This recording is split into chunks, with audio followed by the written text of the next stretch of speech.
A very good afternoon and welcome to our session on the topic Important Factors Affecting Male Fertility. We are glad to have our Dr. Aruna who will talk about it briefly. The doctor will help us understand more about the topic and highlight the important details of the topic. If you have any doubts, any queries, you can put that on the comment section. The doctor is here to help you and she will answer most of the questions. So put that on the comment section while the session is going on. The doctor will be answering at the end of the session. Doctor, you have the stage. Hello everyone. This is Dr. Aruna Sahadev from Apollo Fertility RR Nagar. Today I would like to discuss about the important factors which would affect the male fertility. As we know, the male fertility would be almost leading to 40% of the cause for infertility. So the male factors, they may, they're the one who are very much responsible. So the thing what we are supposed to do is semen analysis. The semen analysis is basically like 3 to 4 days of abstinence, and then the husband collects a sample, and we do called analysis. We do the semen analysis, and they are the report are based on the WHO criteria. The normal semen volume should be around 1.5 to 2 ml, and the count should be somewhere around 15 million, and the total count should be around 38 million, and the progressive mortality around 32%, and the morphology, what we call it as it is 4%. So what is a morphology and what is mortality? So the mortality is the fastly moving sperms which we counted by using a counting chamber, and the morphology is the normal looking sperms in one cell power count. See, normally we look for at least 4 sperms in a at least in when we count in one count at one moment when we count, actually at least we should have 4 sperms which are looking normal. So that could be like the head is normal, the tail is normal, and then the body and the neck is normal. So normally we count around 4 sperms. So once the 4 sperms we get in the whole semen count, we tell it as it is normal. So anything which is less than 4, we tell it there is a problem in the morphology or teratospermias. So coming to how do we analyze the husband when they come down. So there are certain histories which we are supposed to take. The first and fourth thing is like the patient comes to you, maybe we'll ask about the occupation and how many years of the married life and whether they are able to have regular intercourse and is there any problem with their sexual activity, and then there are certain habits which they have been cultivated. So next, coming to 10 important factors which would affect the male fertility. So that could be the first and foremost thing what we have to think about is smoking. So how does smoking affect the male fertility? So smoking it doesn't really tell you, they're not like they're smoking for now or then or whatever. It is the amount of they've done it before or probably they're doing it now. So it depends on the number of cigarettes they do or number of days they have been smoking, and all that would have already affected the sperm count. So what is this thing and how does the smoking affect? That basically smoking, what does it do? It increases oxidative stress and thereby in the testicles, and it reduces the sperm production, and it also results in DNA damage, which results in the people who, even though they conceive, there are chances of having multiple abortions with the sperms which have been conceived, those who are exposed to smoke. Okay, and the next thing would be alcohol. So occasional alcohol is always permitted. So how does the alcohol would affect the male fertility? Is basically it is in multiple ways. So what does it do? It increases the estrogen levels in the body, and as we know, the alcohol would result in some amount of obesity, especially around the tummy and all that. So that would result in increase in estrogen in the body. So once the hormone estrogen is present in the body, would affect in 2 ways. One is affects the sperm production, then affects the sexual functions. So how does it do? That's why the number of drinks has to be reduced or make it occasional drinks. That would be more better. And coming to recreational drugs which have been used nowadays by the youngsters. So that is the cannabis. So these cannabis are basically, what does it do? It reduces the sperm motility, and even it reduces the sperm capacitation, or the sperms become more lazy. They would not know where to swim and where, when to attach with the eggs and all that. Then the testosterone, okay, the which is given taken to be for the bodybuilding. So the testosterones, the increased intake of testosterone will reduce the body production of testosterone, in turn would result in the reduction in the sperm production, and the count of the sperm, the semen count would reduce with that. So and then the own production would come down. Coming to the next factor would be the increased body fat or obesity in the male. So as we know, the male, they put on weight in and around the tummy and in the upper part of the thigh. So increase in the body fat in turn would result in both testosterone as well as estrogen, which again will co-act on the body testicular production and reduce the sperm production.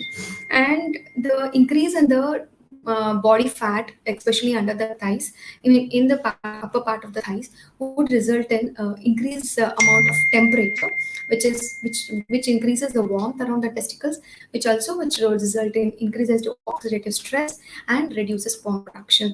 And that's how it is. The body fat would result in that.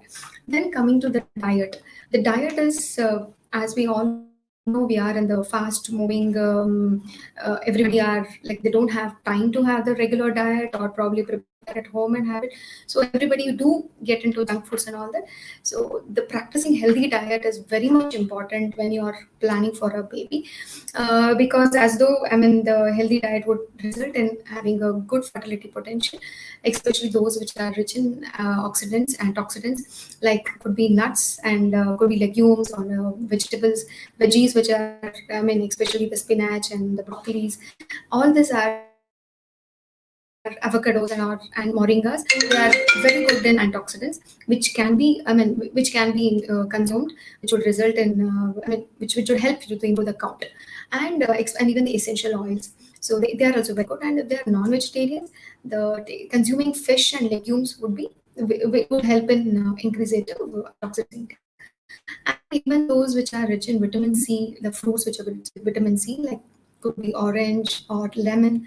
So even those could be consumed on regular basis, those who are planning for pregnancy. Then next, coming to the medical condition history which we are supposed to take.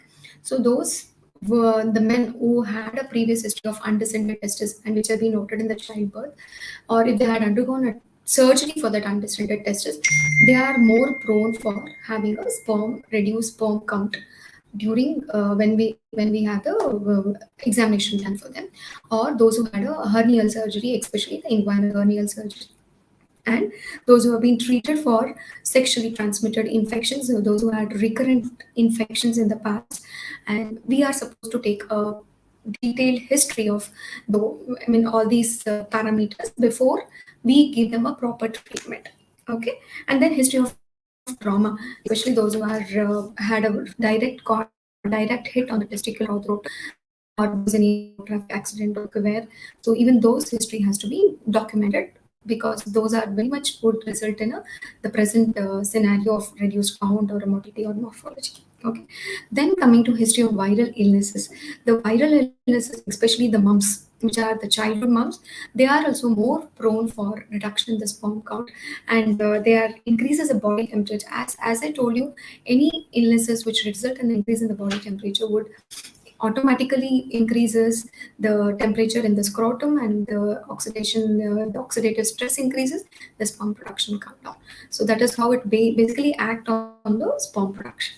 Then coming to exposure to chemicals and toxins. So those husbands who are working in the industries where they are exposed to chemicals, so these chemicals are absorbed in the skin, and in turn it would result in would reach the bloodstream and get into the either the testicles, where the sperm production can be affected, and sometimes even would result in abnormal sperm production, which might result in the recurrent abortions and all that. Then coming to advanced paternal age.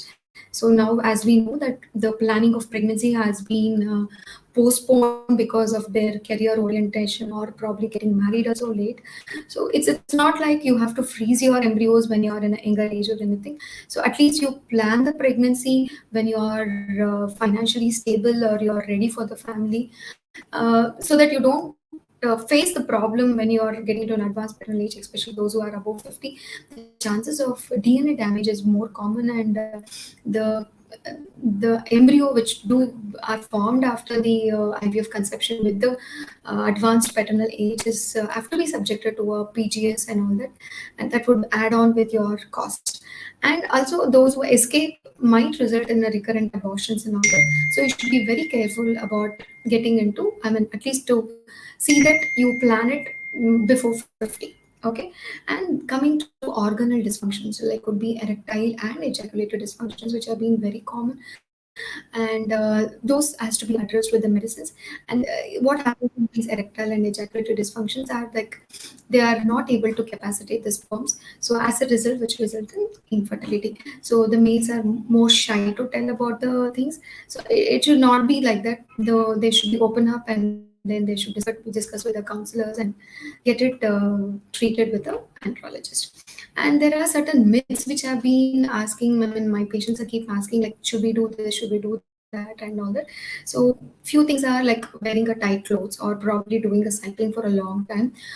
Wearing tight clothes are really does not affect your sperm count or anything. Only thing is maybe cycling for a long time might result in hamper the blood supply to the scrotum and might result in the reduction in the sperm count.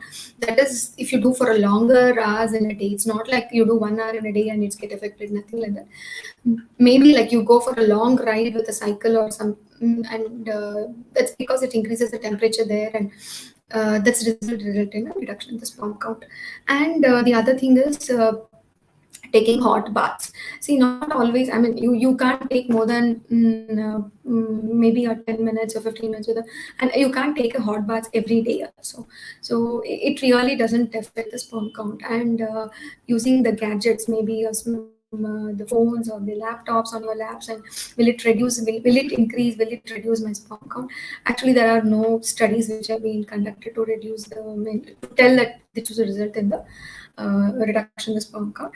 And too much of coffee or caffeine and all that, even that doesn't have any, I mean, particular studies have been there to reduce it. In fact, some people say that drinking coffee would have a good sexual erosion than compared to the with who are not been doing it. And one more thing is like how long the sperm survives in the vagina after the ejaculation. So normally it is not like not 1 to 2 days. The sperm stays for a longer time, that is more than 7 days, and it would be there and looking for the eggs. And then the once a ovulation happens, the sperm would get attached with the egg, and the fertilization would happen. So these are the few important factors which would affect the male fertility, and the males have to keep in a point, I mean, keep it in account of all these. And if they are experiencing all this, I think they should consult an infertility doctor or fertility specialist and get the proper treatment. So this is what I wanted to tell you about. Thank you for the patient hearing. Thanks.